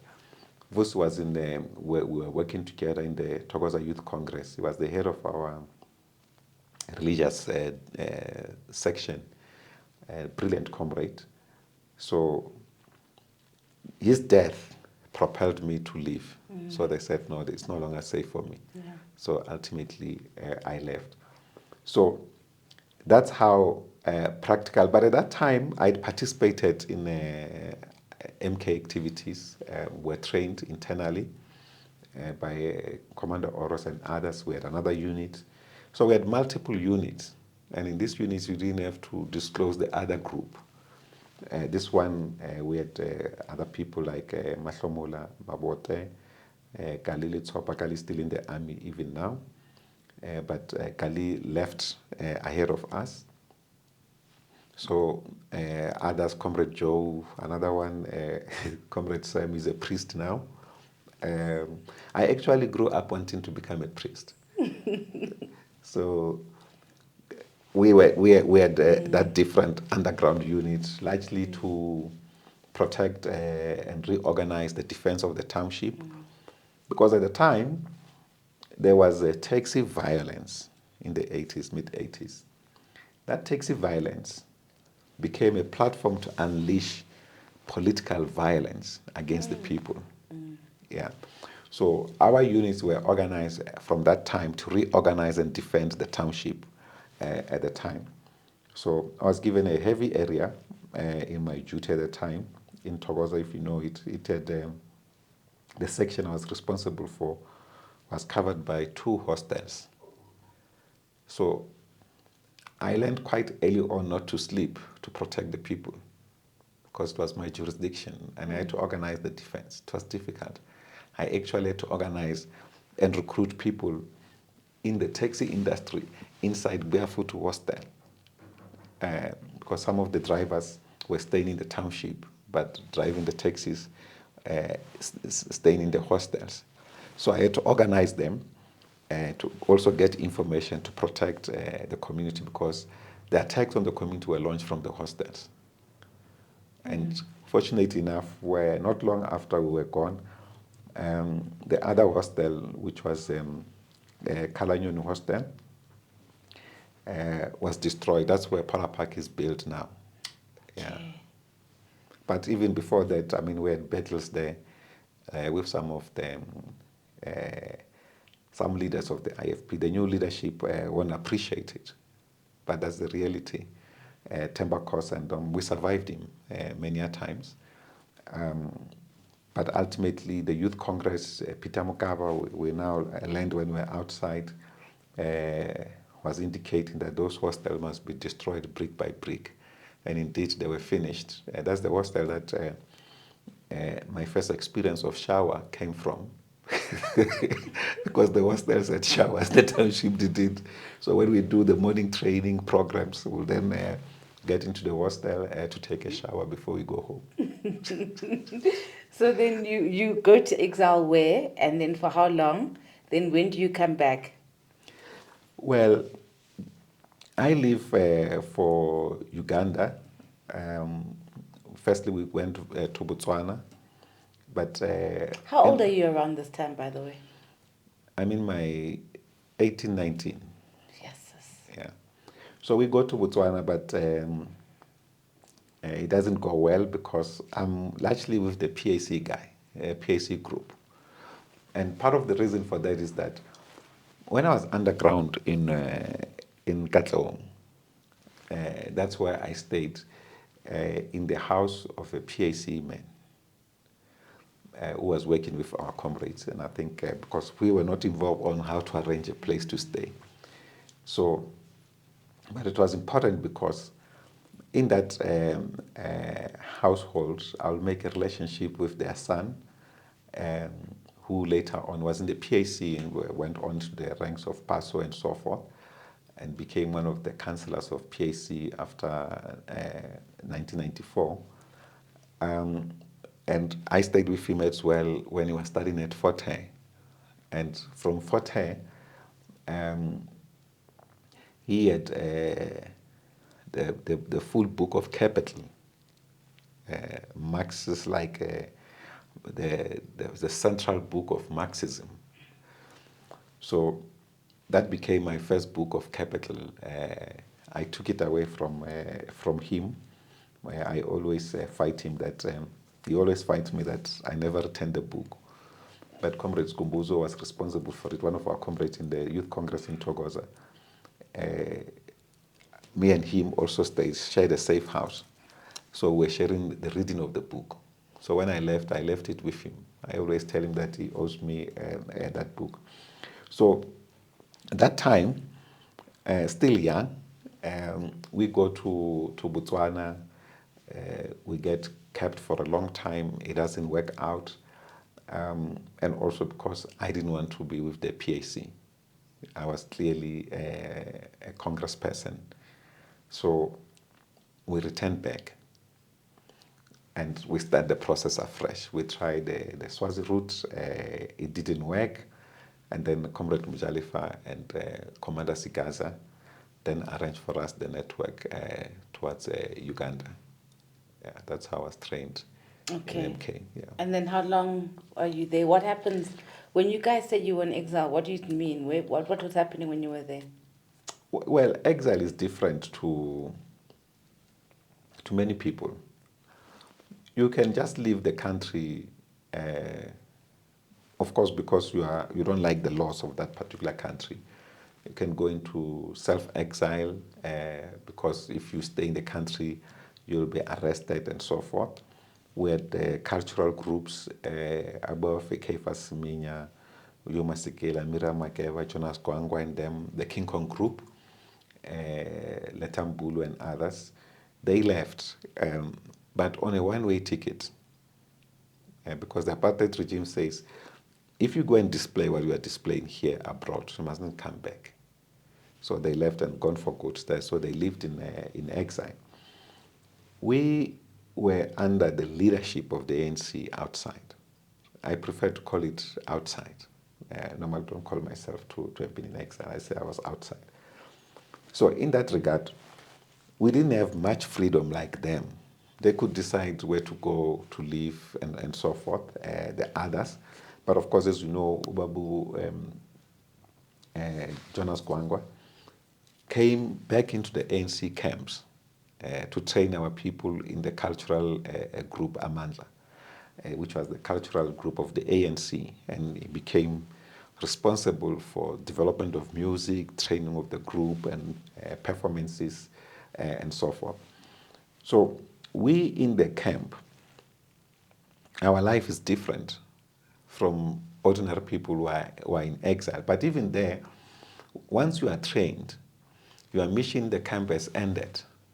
You either must be sent back home or you go a series of training programs. How long are these trainings? It depends, 9 months, 12 months, 6 months. But the compulsory one is the first guerrilla warfare training, which is a full 12 months program. And thereafter you do specialized courses, short courses, 6 months and so forth.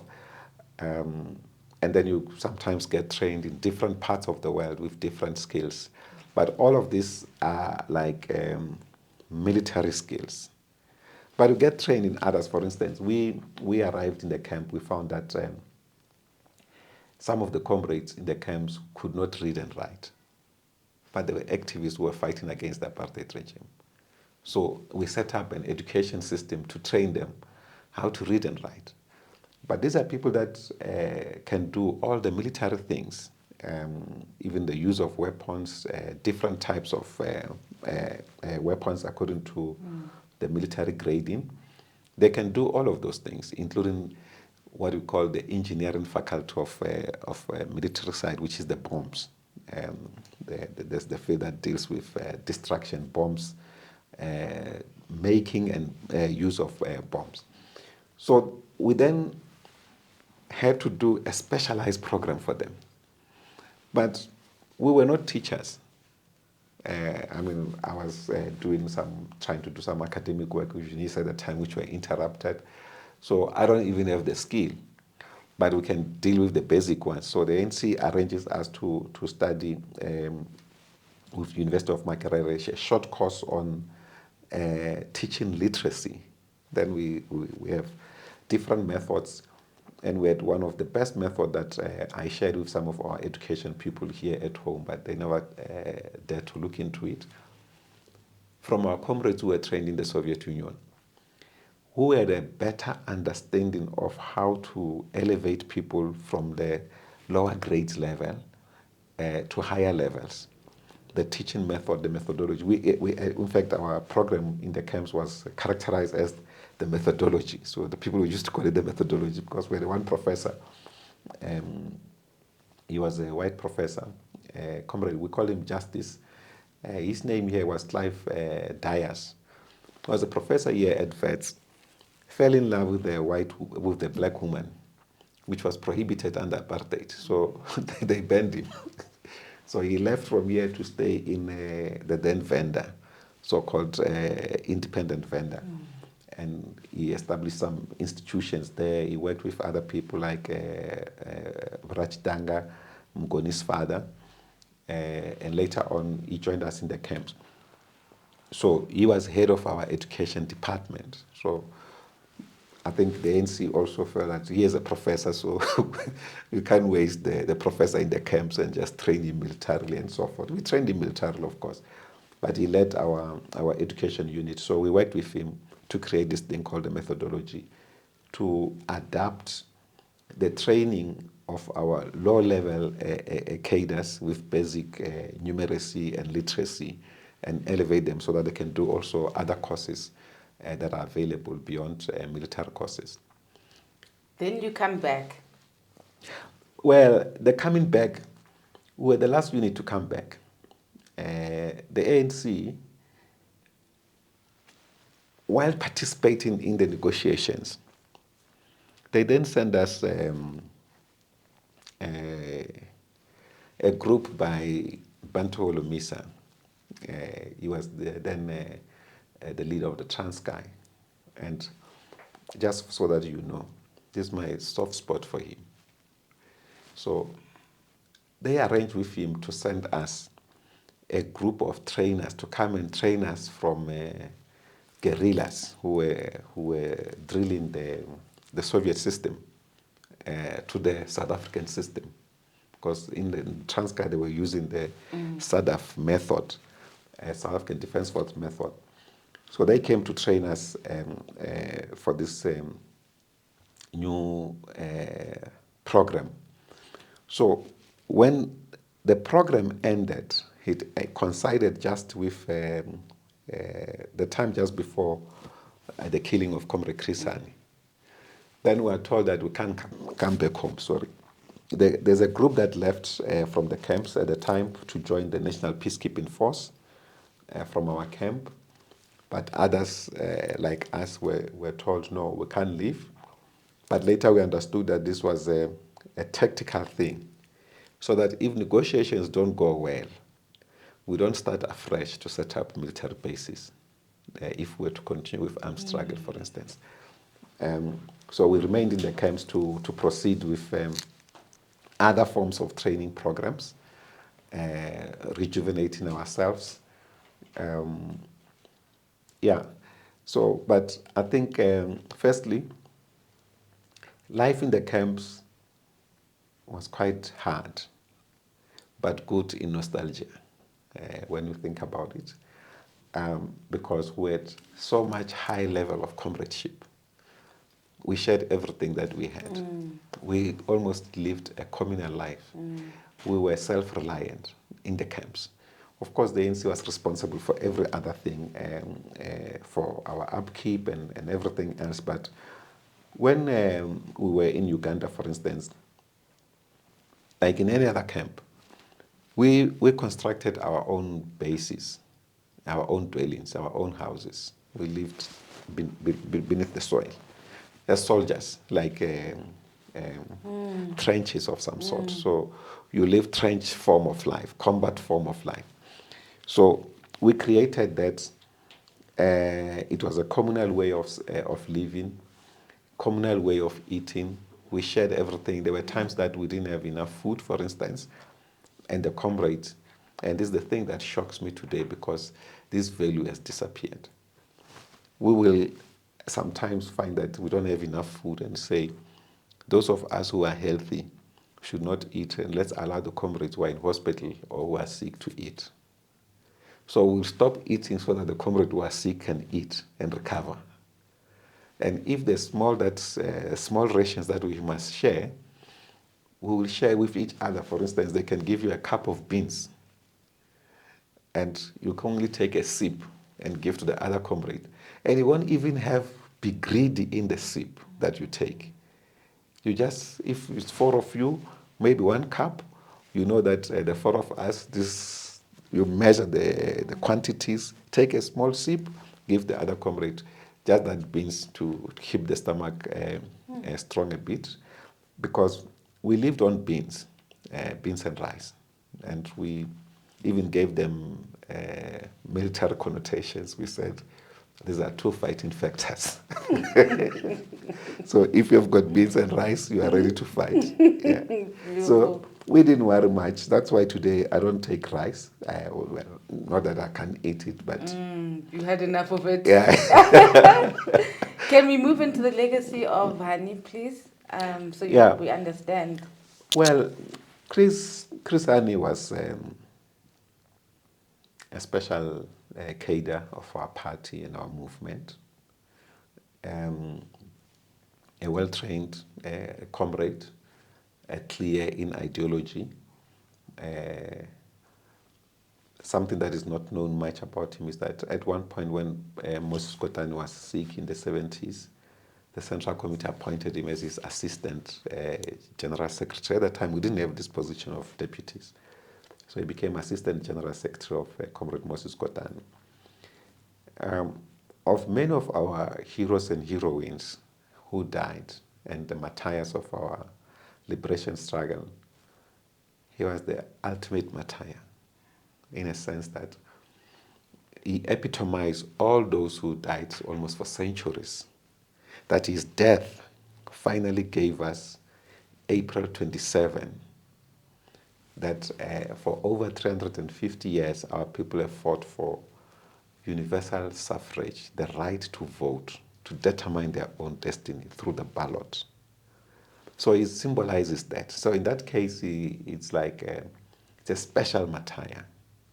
Of course, there's nothing special about martyrdom, but it represents that highest level of the aggregate martyrs of the liberation war over several centuries. That his blood, when it finally fell, President Mandela and others said, his death will not be another statistics of the apartheid regime. And that's why on the basis of his death, the liberation movement was able to demand the date to vote. So April 27 is inscribed with the red blood of Comrade Chris Hani. That's how important it is to us. But, you know, when we're in the camp and he gets elected General Secretary of the Communist Party, I think in 1993, we composed a song especially for him. We said, Uyelo Commander Krisani, Waslomi Tugelibo Fekaya. Here is Commander Krisani, who has put the red flag back at home, because the commander and chief of staff of the fighting soldiers has taken the responsibility of political leadership of the Communist Party. And there could have been no better person than him. Why do you say that? What was so special about him? Well, Chris was a revolutionary, a complete revolutionary, who was full of empathy for the ordinary people, including the ordinary soldiers. So in the midst of battles and many difficulties, he never forgot the human nature. He will come to the camp when there are difficulties and so forth, and still find time to talk to you about your personal things, the difficulties you are going through in the camp. And if he is coming to the camp, he will not forget that somehow there was a communication from home that so and so died, and perhaps this matter has reached you. He will come and check you, call you to understand how are you coping. So his human element was the strongest feature of his leadership. That is why he was loved across the entire movement. And even, I remember one comrade was telling me a story about after he came back, the apartheid regime sent some askari to assassinate him in, I think, East London or Umtata. When he arrived there at the airport, he comes out, here are these askaris. And they are not hiding it, they are driving apparently some, this VW microbus, now on the side of the enemy. And he called them by names. He said, are you? You remember this and that and that and that and that, and now you want to destroy the liberation of our people, and you are sent to kill me. Go ahead and do it. And when they reflected that, sure, this is Chris, they almost disarmed and left. Of course, there are many instances where he survived murders and so forth, attempts on his life and his family. But he was not a man excited by office. I think this is very important. Was not excited by office. That's why even when he accepted the leadership of the Communist Party, he was chief of staff of Umkhonto weSizwe. But he was convinced that he should leave Umkhonto weSizwe as chief of staff to be the leader of the Communist Party. And President Madiba was not happy about this. He did not want him to leave. And the SSCP had to send a delegation with Comrade Walter Sisulu to go and convince Madiba to release Chris to the leadership of the Communist Party, which he did with aplomb. I mean, from the beginning, the program that he launches is a program, the basic program of the revolution. That's what the revolution must do. Every single day, the first task of the revolution after defeating the enemy is to take care of the people. Yeah. So he remained concerned with that. That's why he launched this Triple H campaign as the primary program that he wanted us to implement. But of course, he understood that the conditions of our people are as a consequence of the capitalist system. And because of his popularity amongst the people, the capitalist system, the imperialist forces, realized his threat to their profit margins. And therefore, they felt this is one of the immediate targets. That's why we've always said that these fellows, they never told the truth, despite being given amnesty and ultimately released by our courts, bourgeois courts, following bourgeois law, unfortunately. So this is a huge disappointment that a revolutionary of this nature, those who killed him, cannot pay for his death. And they are released by the democratic government in this form. So he was that kind of a special revolutionary with an ability to connect with the mass the mass of the working class, the poor, and he was able to direct their energies towards national liberation. But of course, as we now know, what has happened with the agenda of national liberation, the people have been demobilized. He had said he was not going to government if when elections are coming, because he wanted to mobilize the working class to continue the struggle for socialism. Because he realized that you can have bourgeois democracy like what we have. It's okay for the elite. The elites can exercise their right, freedom of speech, of movement, even ability to mingle with the former oppressors and share jokes and so forth, and think that because you are laughing with them, they are your friends, when actually they continue to deepen the oppression of not only you but of your people as well. So if you have an African leader in this country, anyone who believes that he has arrived is completely mistaken, because that means that African leader has been uprooted from his African roots and base. Because, like myself, I have many of my family members who are unemployed, some well educated. They live in poverty. And I can say, okay, I can afford myself. I'm in this political space, therefore I must ignore about society. I must ignore about them. That's why, for instance, we have a system where capital is able to recruit from among the black rich or the black elite and their surrounding families. The typical Victorian family, once they have that looked after, they don't care about the rest. So it's uncomradely. Actually, it's unrevolutionary. As for me, for instance, I stayed when I was expelled from school from different places. I left my mother's house, stayed with my grandmother, left my grandmother's house, stayed with my aunt, left my aunt's house. Actually, my aunt's house I left because her husband was abusing her and I couldn't take it. I fought him. And he said, no, this boy can't stay here. So I had to leave. Stayed with my sister in different places. So I've moved from one place to the other, cared by other people with their own problems and challenges. But they still accommodated me.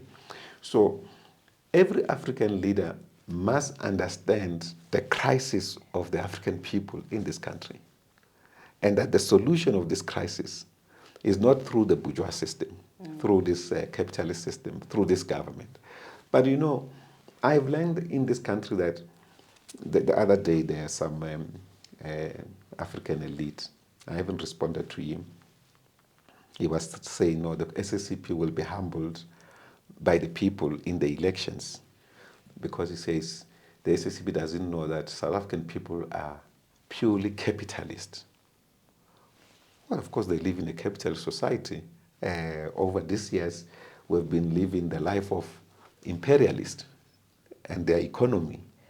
So until the day the people are having the consciousness to be free from this economy and to build their own economy, which is what we are beginning to do in the program that we are rolling out to our communities for self-reliance, we should be able to have independent communities that will not rely on fringe patronage networks of the connected political elite, but they can live lives of their own and be free with their children and their families and still feel content. We can have people who can live without being employed by some capitalist corporation. So this is the thing that we want to create in our communities, self-reliance of our people. Now, someone who's indoctrinated by the capitalist system doesn't see an alternative. He thinks if you can't be an entrepreneur, so to speak, you cannot be a successful human being. Now, that kind of logic is completely irrational.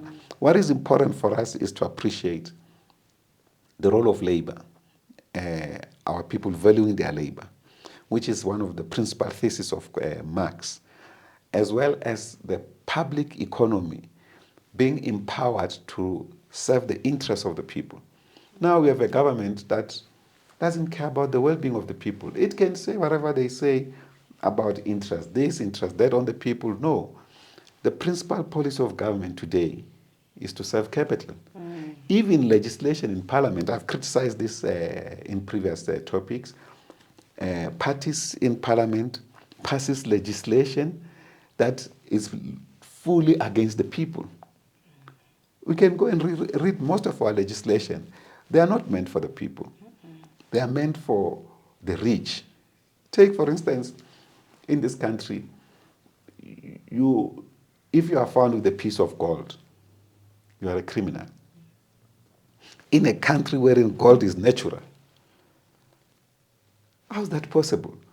Because this was to protect capital accumulation and therefore profit making by these industries. So you have to criminalize natural wealth. Now, diamonds in Kimberley, even today, in some parts of Kimberley, there's artisanal mining of the people. In yards, sometimes people dig this and then they find some stone. This is how the stones were discovered there. They were not discovered deep down. They were alluvial stones. They were on the top range. But now, if you get that stone in your house or in your yard or in your place, it's an illegal stone. You must declare it with some particular entity to formalize it.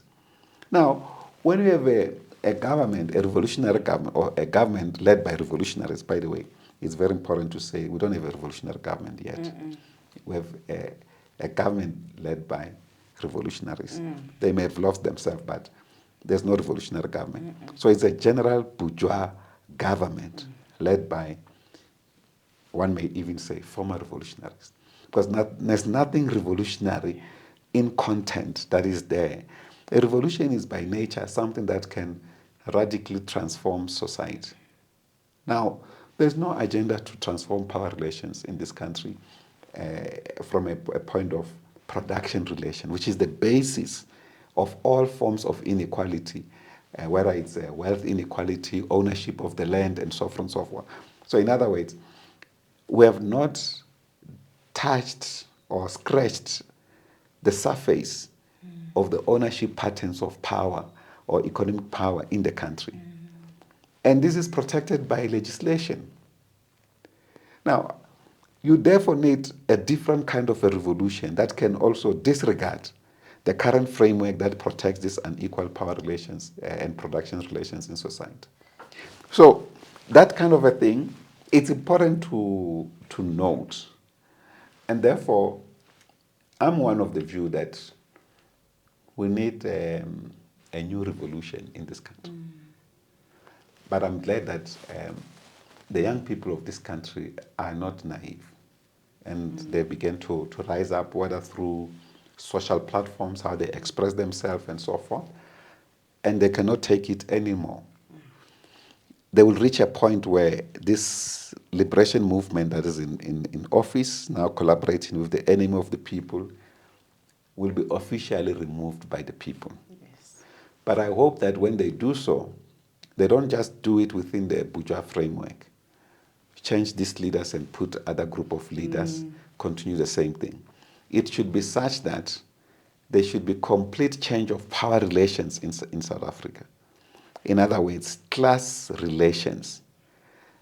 The majority must own the economy. Yeah. The power relations between, even in the gender spectrum, changes on the basis of the ownership of the economy. Because in the absence of that, that's why whereas GBV and many other problems afflicting power relations between men and women, it's on the basis of the ownership patterns. But it's not only that, but primarily that women, for instance, will subject themselves to abuse and everything else because the person that abuses them holds the purse of their well-being. And when children are involved, as you know, mothers have more concern for the welfare of their children. They rather stay in an abusive relationship so that they can grow up their children. Now, in a society where power relations, production relations Because production relations, that is the relationship you have with the economy and how you produce your life. That's where production relation arises. The production relations in the ownership patterns of the economy are the basis upon which we should be redistributing wealth in our country. Now we have still eight big families or 8 big corporations in our country controlling our wealth. And so it's legal stealing, but it's protected by the Constitution. So bourgeois rule, it's a legal robbery.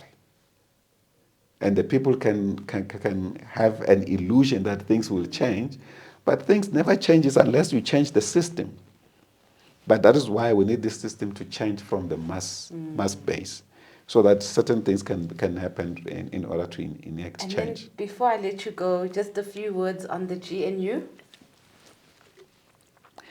The GNU, Nziki, there's no doubt about it. Now everybody is aware about it. Even the ANC are now aware about it. This was a sellout position by the ANC. It was a class position the ANC took against the people to please the enemy, represented politically by the DA. It's an ideological choice that the ANC had. It's an elite pact. It will never be for the people of this country. And we are just happy that things have manifested themselves in this way. The people can see what the DA is about. But if the ANC can't see this, then the people will decide against them. But this was perhaps one of the major setbacks of our revolution, that not much the loss of the election, the choice of the political leadership to work with the erstwhile oppressors of our people and make them equals. They are equal constitutionally citizens, but they cannot be equals to us for the right to oppress us, and we treat them as such. So that's where I realized that the political leadership has degenerated in this country from the top, and that's very unfortunate. Sabulela Tata Solly for the That's it. time. Sure. There we have it, guys. More and more history. Don't worry, I will get him to come back again to unpack some more of the communist history so that we can understand, Guti, what do we actually want, because we don't get given the options. So we need to know what everything means. So continue liking, sharing, and subscribing. Thank you once again to the members. Love, light, and happiness. See you again next time. Who are you when all you were has been diluted by lies and white lines cancelling out all that which has been written of your history? Why do you look at yourself as a mystery? Doesn't the sun shine because you open your eyes? Doesn't the moon stay situated within the same stars your DNA sparkles off? Your spirit knows that surely corner into e off. Buza MOYA so you may return to being well off. Because spiritually you are rich, yet your ancestors cry because you are out of reach. But yours is to command all elements while God takes inspiration from the very mirror she looked at to become. Remember who you are and never finish just when they think that with you they are done.